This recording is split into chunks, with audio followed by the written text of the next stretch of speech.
I'm going to attempt a temporary fix on joining the fuel tanks together. This is the feed pipe from the left hand, feed pipe from the right. There should be literally here a changeover switch, so it changes from tank left to right from the switch in the dashboard. That was removed when I bought the car. I don't know why, and I think this is the feed. Let's have a look. Yeah, positive and negative feed for the changeover switch.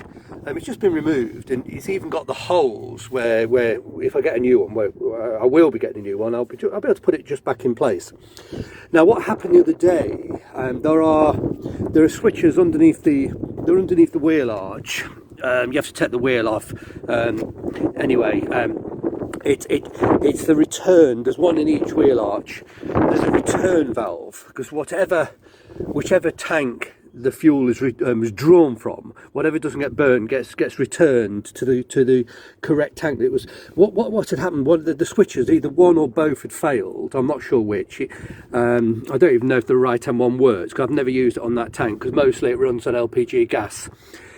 Now, what it was doing, it was drawing from this tank on the left, going to the engine, and then returning to the right hand tank. So this one, very quickly on the left, was empty, and I couldn't restart it. So what I did, this is all it was, just this plastic pipe here. The pump led to the left, so I've just disconnected the left, blocked it off with that bolt, because that bolt was blocking off that one, and I've just swapped them over, so we're able to sort of draw the fuel from the right hand side. The engine started and ran, but then it returned to the left. So what I'm going to do, I'm just going to use this, it's a brass, it's a garden hose fitting actually, but I should be able to sort of join the three hoses together quite successfully, and it won't matter which one it draws from, the left or the right, or a little bit together, so long as it feeds the pump, it'll be fine. Now, theoretically, it won't matter which it gets returned to either, because it will just keep circulating. And I'll run it like this for some weeks until I'm sort of in a position. There's so many more priority jobs to do on the car, before coming and overhauling this complete system. Because I want to change all the pipes. I want to change all the pipes and the hoses underneath the car. They're metal and they're original, so I'll be replacing them with copper.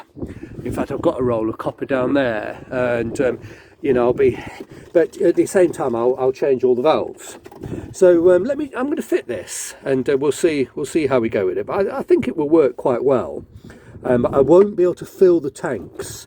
I will not be able to fill both petrol tanks.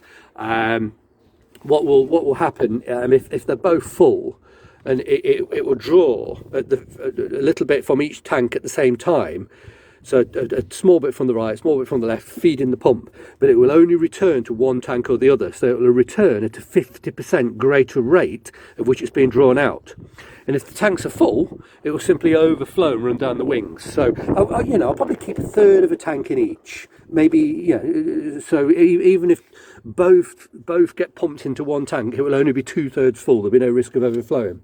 So let me fit this valve, and I'll do it nice and tight. It's not really it's not a petrol part. I got it from the garden, the garden hose section in the DIY store. But I'm sure that'll be fine as a temporary fix anyway.